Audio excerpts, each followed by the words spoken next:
मेरी ननद दिव्या की शादी की बात वैसे तो कई जगह चल रही थी। उसमें से एक रिश्ता सभी को पसंद आया। लड़की देख ली गई और पसंद भी कर ली गई, परंतु लेन देन पर आकर बात अटक गई। इसका मुख्य कारण दहेज में नकदी की लंबी चौड़ी राशि थी। दहेज की फरमाइश इतनी थी कि सबके छक्के छुड़ा दिए। घर पर कई दिनों से इसी बात पर बहस छिड़ी हुई थी। सब परेशान से बैठे थे। पिता सहित तीनों बेटे, दोनों बहुएं तरह तरह के आरोपों से जैसे व्यंग्य कस रहे थे। लड़का कोई बड़ा अधिकारी भी नहीं था, उन्हीं लोगों के समान मिडिल क्लास था, परंतु मांग इतनी जैसे कहीं का सीईओ हो। कई लाख रुपए नगद, साथ ही सारा सामान जैसे bike, fridge, washing machine, TV, gas चूल्हा, एसी और ना जाने क्या क्या। बाबूजी, यह रिश्ता जाने दो, कहीं और देखिए। बड़े बेटे संजीत ने तो साफ बात कह दी। बड़ी बहू ने भी इनकार में ही राय दी। मंझले बेटे गौरव व उसकी पत्नी ने भी यही कहा, और छोटा बेटा दीपक तो जैसे तिलमिला ही गया। वह बोला, ऐसे लालचियों के यहाँ लड़की नहीं देनी चाहिए। अपनी दिव्या किस बात में कम है? हमने भी तो उसकी शिक्षा में पैसे लगाए हैं। शुरू से अंत तक प्रथम आ रही है परीक्षाओं में, और देखना एमएससी में टॉप करेगी तो क्या वह कहीं नौकरी नहीं कर सकेगी? ये सब तो बात की बातें हैं दीपक। अभी तो जो है उस पर गौर करो, कहीं भी बात चलाओ। मांग में कमी होगी क्या? एक यही घर तो सबको सही लगा है, और जगह बात कर लो। मांग तो होगी ही। आजकल नौकरी पेशा लड़के के जैसे सुरखाव के पर निकल आते हैं। यह लड़का सुंदर है, दिव्या के साथ जोड़ी जचेगी। परिवार छोटा है, 2 भाई 1 बहन। बहन का विवाह हो गया, बड़ा भाई भी विवाहित है। छोटा होने से छोटे पर अधिक दायित्व भार नहीं होगा। बहन सुखी रहेगी तुम्हारी। पिताजी दृढ़ स्वर में बोले। यह तो ठीक है बाबूजी, 5 लाख रुपए नगद, फिर इतना साजो सामान हम कहाँ से दे सकेंगे? सोनम की विवाह से निपटे 2 ही बरस तो हुए हैं। वहाँ इतनी मांग भी नहीं थी। संजीत बोला, अब सब एक जैसे तो नहीं हो सकते ना। 2 बरस में समय का अंतर तो आ ही गया है। सामान कम कर दे तो शायद बात बन जाए। रुपये भी 2 लाख तक दे सकते हैं। यदि सामान खरीदना ना पड़े तो कुछ दीपक की ससुराल का नया रखा है। अभी 6 माह ही तो विवाह को हुए हैं। बाबूजी बोले, तो क्या छोटी बहू को बुरा नहीं लगेगा कि उसके मायके का सामान कैसे दे रहे हैं? कई स्त्रियों को मायके का एक तिनका भी प्रिय होता है। बड़ा बेटा संजीत बोला, नहीं बिल्कुल नहीं बाबूजी, फालतू का तनाव ना पैदा करें। बहुओं में बड़ी और मंझली क्या देगी अपना कुछ सामान? कोई नहीं देने वाला है। जानते तो हैं आप, जब छोटी का दहेज देंगे तो क्या वह नहीं चाहेगी कि ये दोनों भी कुछ दे? अपने मायके का कौन देगा टीवी, फ्रिज, अन्य सामान? गौरव बोला, नहीं भैया, मैं खुद नहीं चाहता कि संध्या के मायके का सामान दे। जब हमें मिला है तो हम कैसे ना उसका उपयोग कर पाएं? यह कहाँ की शराफत की बात हुई? फिर बड़ी व मंझली भाभियों का नया सामान है, कहाँ कि वह दिया जा सके? दीपक उत्तेजित ही खींच कर बोला, रहने दो भैया, कोई कुछ मत दो। मना कर दो कि हम इतने बड़े रईस नहीं हैं, ना धना सेठ है कि उनकी इतनी लंबी चौड़ी फरमाइश पूरी कर सके। हमें नहीं देनी ऐसी कोई चीज़ जो बहुओं के मायके की हो। कौन सुनेगा जन्म भर ताने? इसी से सोनम को किसी का कुछ नहीं दिया। माँ बोली, तब और बात थी संजीत की माँ, अब रिटायर हो चुका हूँ मैं। बेटी क्या, बेटों के विवाह में भी तो रकम लगती है, और लागत तो मैंने ही लगाई है। तीनों बेटों के विवाह में हमने इतना बड़ा दान दहेज कब मांगा था बेटों की ससुराल वालों से? अपने बेटे भी तो नौकरी पर थे। हाँ, छोटे बेटे दीपक के समय अवश्य थोड़ा बहुत मुंह खुला था, परंतु इतना नहीं कि सुनकर देने वाले की कमर ही टूट जाए। बाबूजी गर्व से बोले, तो ऐसा करो, छोड़ो सर्विस वाला लड़का, कोई बिजनेस वाला ढूंढो जो इतना मुंह ना फाड़े कि हम पैसा दे ना सके। माँ बोली, लो, अभी तक कहती थी कि लड़का नौकरी पेशा चाहिए, अब कहती हो कि व्यापारी ढूंढो। लड़की की उम्र 24 बरस पार कर गई है। व्यापारी या कैसा भी ढूंढते ढूंढते अधिया जाएगी। समय जाते देर लगती है क्या? तो कर्ज ले लो कहीं से, बाबूजी खिसिया कर बोले। कर्ज ले लो, कौन चुकाएगा कर्ज? तुम चुकाओगी? मैं चुकाऊंगी? क्या भीख मांगूंगी? वे रुआंसी होकर बोली। तुम लोग कितना कितना दे पाओगे तीनों? वे तीनों बेटों की ओर देखकर बोले। बाबूजी, आप जानते तो है कि क्लर्क शिक्षकों की तनख्वाह होती है कितनी है। तीनों ही भाई लगभग एक ही सेक्टर में तो हैं, वादा क्या करें। दीपक को छोड़कर दोनों पर दो दो बच्चों का भार है। पढ़ाई लिखाई आदि से लेकर क्या बचता है, आप जानते तो है। क्या दे पाएंगे? हिसाब लगाया कहाँ है, पर जितना बन पड़ेगा देंगे ही। आप अभी तो उनको साफ कह दे कि हम केवल 2 लाख नगद और यह सामान दे सकेंगे। यदि उन्हें मंजूर है तो ठीक, वरना हम भी मजबूर हैं। 5 लाख तो नगद किसी प्रकार से नहीं दे पाएंगे, और ना ही इतना सामान, संजीत ने कहा। तो जैसे दोनों भाइयों ने सहमति से सिर हिला दिया। बड़ी व मंझली बहू कब से कमरे में घुसी खुसुर फुसुर कर रही थी। छोटी बहू संध्या रसोई में थी, चारों जनों का गरम गरम रोटियां सेक कर खिला रही थी। 6 माह हुए जब वह ब्याह कर आई थी, तब से वह रसोई की जैसे इंचार्ज बन गई थी। बच्चों सहित पूरे घर को परोस कर खिलाने में उसे ना जाने कितना सुख मिलता था। उससे छोटी हम उम्र दिव्या जैसे उसकी सगी छोटी बहन सी ही थी। गहरा लगाव था दोनों में, पूरा घर उस पर जैसे जान छिड़कता। जब से वह आई थी, बड़ी और मंझली के झगड़े कम हो गए थे। सास ननद का मान सम्मान जैसे बढ़ गया था। बात बात पर उत्तेजित होने वाले तीनों भाई शांत पड़ चले थे। रोब गांठने वाले ससुर जी का स्वर धीमा पड़ गया था। सासू माँ की ममता बहुओं पर बेटियों के समान लहरा उठती। कट्टू वाक्यों के शब्द अतीत में खोते चले जा रहे थे। क्रोध तो जैसे उफन चुके दूध सा बैठ गया था। छोटी बहू, यह बाबूजी की दूध रोटी का कटोरा लगता है, मेरे आगे भूल से रह गई हो। तभी संध्या गरम रोटी सेंक कर जेठ के लिए लाई। बोली, यह दूध रोटी आप ही के लिए है, परंतु मेरे तो अभी पूरे दांत हैं। बहू, तो क्या हुआ, बिना दांत वाले ही दूध रोटी खा सकते हैं। देखते नहीं हैं आप कितने दुबले होते जा रहे हैं। अब तो रोज बाबूजी की ही भांति आपको भी खाना पड़ेगा, तभी तो आप बाबूजी जैसे हो पाएंगे। और देखिए ना, बाल कैसे सफ़ेद हो चले हैं अभी से। वे जोर से हंसते हुए चली गई, फिर स्नेह से छलके आंसू पोंछ कर बोले, पगली कहीं की, यह किसने कहा कि दूध रोटी खाने से मोटे होते हैं, वह बाल सफ़ेद नहीं होते। बाबूजी को देखिए ना, उनके तो ना बाल इतने सफ़ेद हैं, ना वे आप जैसे दुबले ही हैं। तब तो मुझे भी दूध रोटी देनी होगी, बाल तो मेरे भी सफ़ेद हो रहे हैं। मंझला गौरव बोला, मंझले भैया, आपको कुछ साल बाद दूंगी, पर छोटी बहू, बच्चों को तो पूरा नहीं पड़ता, तो मुझे देगी तो वहाँ कटौती करनी होगी। नहीं बड़े भैया, मैं चाय में से बचा कर दूंगी आपको। अब केवल 2 बार चाय बना करेगी। पहले हम सब दोपहर में पीते थे, फिर शाम को आप सब के साथ। अब हम सबकी भी साथ ही बनेगी, और आप चुपचाप रोज बाबूजी की तरह ही खाएंगे। सुनकर माँ का कलेजा करुणा से भर आया। उन्होंने अपने 2 कमरों के दरवाजे पर खड़ी दोनों बड़ी बहुओं की ओर देख, फिर छोटी बहू की ओर। वे कुछ कहने को होठ खोल ही रही थी कि संध्या साड़ी के छोर से हाथ पोंछती बोली, बाबूजी, एक बात कहनी थी, आज्ञा हो तो कहूँ? हाँ हाँ, कहो न बहू। क्या मेरे मायके से जो रुपया नकद मिला था, वह सब खर्च हो गया? यह ना सोचे कि मुझे चाहिए, यदि जमा हो तो दिव्या के विवाह में लगा दे। वह तो दीपक ने आधा शायद तभी अपने खाते में जमा कर लिया था। दीपक वॉश बेसिन में कुल्ला करते घूमकर खड़ा हो गया। उसने घूर कर संध्या की ओर देखा। संध्या ने तुरंत उधर से पीठ घुमा ली, फिर बोली, वो सारा निकाल ले, और सब लोग कम से कम 1 लाख रुपये दे तो भरपाई हो जाएगी। रुपये हुए तो भी इतना सामान कहाँ से आएगा बेटी?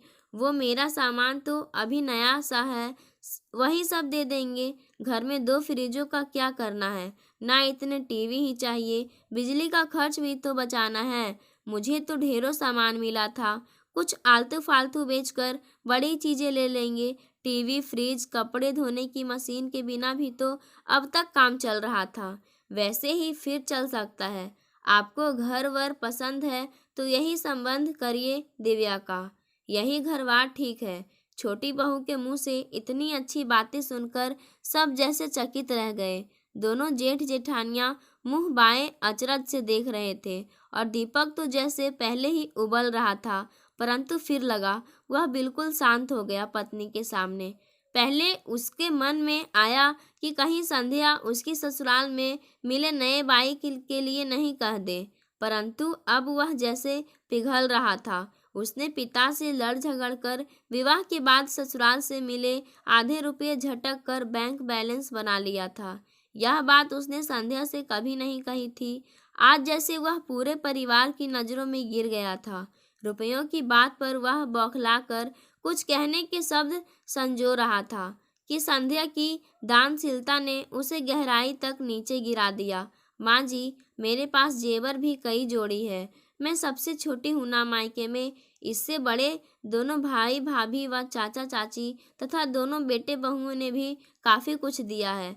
चाची की तो मैं बहुत दुलारी हूँ, उन्होंने अलग से कई जेवर दिए हैं। उन्हें बेचकर समस्या हल हो जाएगी। आप लोग चिंता ना करें। बाबूजी रिटायर हो गए हैं तो अब यह भार उनका नहीं, उनके तीनों बेटे बहुओं का है। कोई ताना क्यों देगा? क्या कोई पराया है? बहन उनकी ननद हमारी। आप तो कुछ शर्तों पर हेर फेर कर हाँ कर दो, सब ठीक हो जाएगा। कुछ अच्छा काम हम लोग भी तो कर ले। सुनकर बहुत रोकने पर भी नेत्र बरस पड़े। वे भर्राए कंठ से किसी प्रकार बोले, छोटी बहू क्या कहूँ, तेरे जैसी तो कहीं मिसाल नहीं है रे। कहाँ से पाया तूने ऐसा ज्ञान, उदारता? तू कहाँ से आ गई इस घर में? नहीं बाबूजी, और कुछ नहीं बोलिए, मैं सह नहीं सकूंगी, कहकर वह आगे बढ़ी। उनके मुंह पर हाथ रखने को तो उन्होंने उसे कंधे से लगा लिया और फिर उसके सर पर हाथ रखकर जैसे मन की सारी ममता लुटाने को आतुर हो उठे। पता नहीं कौन से कर्म किए थे हमने कि इस साधारण घर में बहू बनकर चली आई। अरे धन है इसके माता पिता और परिवार वाले, जो उन्होंने इस मणि को हमारी झोली में डाल दिया। अरे आ तो संध्या, मैं तुझे छाती से लगाकर कलेजा ठंडा कर लूं। अरे ऐसा तो मैं अपनी औलाद को भी ना ढाल पाई। मान जी ने उसे खींचकर कलेजे से लगा लिया। संध्या ने लज्जा से अपना मुंह माँ जी के आंचल में छिपा लिया। संजीत गौरव अपने नम आंखें पोंछकर उठ खड़े हुए। दीपक वहां से चलकर अपने कमरे में दरवाजे पर खड़ा होकर मुड़ा और बोला, बाबूजी, आप दिव्या का यहाँ रिश्ता तय करें और हाँ, मेरा बाइक मेरा बहनोई चलाएगा, कहकर वह अंदर घुस गया। पिता ने बड़े ही आश्चर्य से हठीले जोशीले बेटे की ओर देखा। क्या यही है 6 माह पूर्व का दीपक, जो ससुराल से मिले रुपयों के लिए कई दिन झगड़ता रहा था और लेकर ही माना था? बाबूजी, जैसे आपकी बहू ने आज्ञा दी है, हम सब वही दिव्या की शादी को तैयार हैं। हम दोनों भी पीएफ आदि निकाल लेंगे, शादी वही होगी। दोनों ने अपना निर्णय सुनाया। तभी दोनों जेठानियां आगे आई। माँ जी, हमारे मायके के जो भारी बर्तन हो, आप उन्हें साफ कर दिव्या को दे सकती हैं। कुछ ना कुछ हम दोनों के पास भी है। नहीं बड़ी दीदी, आपकी बेटी बड़ी हो रही है, आप बर्तन भांडे कुछ नहीं देंगी। बड़े भैया रुपये भर देंगे। रुपये तो तब तक हम निम्मी के लिए जोड़ ही लेंगे। अभी जो समय की मांग है वही चाहिए। बस जो काम पूरे परिवार को पहाड़ काटने सा प्रतीत हो रहा था, वह जैसे पल भर में सुलझ गया। तभी दिव्या के कमरे से सिसकियों के स्वर बाहर तक गूंजते चले गए। सब उधर दौड़ते चले गए। देखा, वह अपने पलंग पर पड़ी ससक रही थी। संध्या ने घबरा कर उसका सिर गोद में रख लिया। क्या हुआ दिव्या, क्या हुआ? सब उसे घेर कर खड़े हो गए। दिव्या थी कि रोए जा रही थी। बोलना दिव्या, माँ ने हिलाकर पूछा। माँ, ये भाभियाँ क्या अभी से वैरागिनी बन जाएंगी? क्या इनका सब सामान संजोकर मैं सुखी हो पाऊंगी? वह रोकर बोली, पगली, इतनी सी बात पर ऐसे बिलख रही है जैसे कुबेर का खजाना लूट गया हो। अरे यह तो फिर जुट जाएगा। मैं नौकरी कर लूँगी तो क्या फिर नहीं जुट पाएगा? फिर अभी कौन कंगाल है? सब चीज़ें हैं तो घर में। तू सब चिंता छोड़, संध्या ने उसे समझाया। संध्या ठीक कहती है दिव्या, अभी जो है उसे तो स्वीकार करना ही पड़ेगा। सामान तो हम फिर जोड़ लेंगे। छोटी भाभी की तो चिंता मत कर, वह तो जब से आई है वह रागिनी सी ही तो रहती है। इसी से तो वह राज रानी से बढ़कर है घर भर के लिए। संजीत ने उसे समझाया। तब वह बड़ी कठिनाई से शांत हुई। फिर बाबूजी ने देर नहीं की। उन्होंने रकम कम करने की प्रार्थना के साथ उनकी कुछ ऊंची मांग स्वीकार कर ली थी। कुछ के लिए अगली विदा पर देने की प्रार्थना भी की थी। उन्हें जैसे पूरा विश्वास था कि वे लोग कुछ हद तक मान जाएंगे, क्योंकि उन लोगों को भी लड़की सहित उनका मध्य वर्गीय परिवार पसंद था। हुआ भी यही। 1 माह पश्चात सब शर्तों के साथ शादी तय भी हो गई। रकम भी कम कर दी गई। सामान तो सारा मिल ही रहा था। सब प्रसन्न हो उठे। तब तक दिव्या की परीक्षाएं भी हो गई। फिर सगाई की रस्म हुई। विवाह की तिथि भी निश्चित हो गई। आज तिलक की रस्म होनी थी। पूरे 7 थाल भर कर गए। साड़ी, सूट, बच्चों के कपड़े व फल, मेवे, मिठाई, अच्छे बड़े बड़े थाल देकर घर भर खुश हो उठा। तभी संजीत द्वारा हाथ पर थाल रखे जाने पर दूल्हे की निगाह थाल पर लिखे नाम पर पड़ी, जो मशीन द्वारा लिखा गया था। फिर उसने सब थालों पर नजर डाली तो मन ना जाने कैसा हो गया। थालों पर नाम किसका लिखा है वह पूछ बैठा। छोटी बहू संध्या का। ये सब उसी के मायके का थाल है, परंतु आपकी बहन का नाम तो दिव्या है ना? हाँ, दिव्या ही तो है। तो क्या यह उचित लगा आप लोगों को कि किसी के मायके की भेंट किसी को दी जाए? वह थोड़ी तेज आवाज में बोला। प्लीज धीरे बोलिए। असल बात यह है कि 2 वर्ष पूर्व ही हम एक बहन के विवाह से निपटे हैं। फिर छोटे भाई दीपक का विवाह क्या, लड़के की विवाह में भी तो पैसा लगता है। आपके विवाह में भी लग रहा होगा। हम अभी ऐसी परिस्थिति में नहीं थे कि आप लोगों की सारी मांगें पूरी कर सकते थे, इसीलिए ये सब लाना पड़ा। अब तक जितने भी संबंध आए, हम सबको और दिव्या को आप व आपका पूरा परिवार ही अच्छा लगा। एक बात और बतलाऊं, छोटी बहू संध्या ने ही खुशी से अपना बहुत सा सामान देने की हठ की है, वरना हम लोग तो यह रिश्ता शायद करने का साहस ही नहीं कर पाते। फिर उन्होंने जो घर पर घटित हुआ था सारा कह सुनाया और आखिर में कहा, और आप विश्वास करें, तब से यह सब दहेज ऐसे ही रखा है, सिवा टीवी और बाइक के। सब नया ही है। लड़का लगन की चौक पर बैठा था। मेहमान सब एक ओर और संजीत आदि सहित सब दूसरी ओर।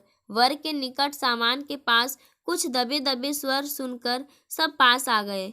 पिता चिंतित हो उठे। मन में कहा, कुछ गड़बड़ हो गई लगती है। वे पास आकर बैठ गए। गौरव और दीपक भी सरक आए। क्या बात है संजीत? संजीत ने दबे शब्दों में सब कह दिया। तब तक वर के पिता, भाई तथा अन्य नातेदार भी आ जुटे। क्या बात है पापा? ये देख रहे हैं थाल आदि? ये है तो नए, परंतु इनकी पत्नी संध्या का नाम गुदा है इन बर्तनों में। उसने दीपक की ओर इशारा करके कहा। तो इसमें क्या हुआ? ऐसा तो चलता ही है, इधर का उधर दहेज का आदान प्रदान। तू तो पागल है बिल्कुल। यह तो ठीक है पापा, परंतु आप संजीत भैया से सब हाल तो सुन ले। वह संकोच से बोला। नहीं नहीं, रहने दे, हम यहीं से दूसरा खरीद कर रख देंगे। आप सभी रस्म तो पूरी होने दे। यह जरूर है कि इतने भारी ना ले पाएंगे, क्षमा चाहते हैं हम इसके लिए, परंतु मैं चाहता हूँ कि आप वह सब इन सब को भी सुना दे जो संध्या भाभी के बारे में मुझे बतलाया है। आप लोगों ने जानबूझकर तो नहीं बताया, मेरे खुद पूछने पर ही तो बताया है। दूल्हा बोला। सहसा दीपक का मुंह अपमान की भावना से तमतमा गया। उसे मन ही मन संध्या की दानशीलता पर क्रोध आ रहा था। क्यों मान ली सबने उसकी बात? यदि सारा सामान इन लोगों ने लेने से इनकार कर दिया तो कितनी थू-थू होगी। यही गौरव, संजीत, पिताजी व साथ आए लोग सोच रहे थे। फिर दूल्हे के बहुत जोर डालने पर संजीत ने पिछली घटना सुना दी, जो सच थी कि कैसे वह इस संबंध को टाल रहे थे और कैसे संध्या ने अपना सारा दहेज ननद दिव्या को देकर रिश्ता पक्का कराया आदि। तो क्या हुआ? दे तो रहे हैं सब सामान। किसका है इससे हमें क्या? हमें भी तो तेरी बड़ी बहन को कुछ सामान तेरे बड़े भाई के दहेज का दिया था। नाम से क्या, कौन देखेगा नाम। थाल तो आए और रखे गए, कौन रोज रोज इस्तेमाल करता है इतने बड़े बर्तन। पिताजी बोले तथा अन्य व्यक्तियों ने भी इसका अनुमोदन किया। परंतु मुझे नहीं चाहिए यह सब। ये सब दूल्हे के मुंह से सुनकर सबके मुंह सफेद पड़ गए। बेवकूफ है क्या, बड़ा भाई चिल्लाकर बोला। तू ये सब हंसी खेल समझता है। सामान लाना खरीदना, ये लोग क्या इतना लेकर चले जाएंगे। चुपचाप बैठकर दस्तूर होने दे। आप लोग चिंता ना करें, यह तो ऐसा ही हठी है।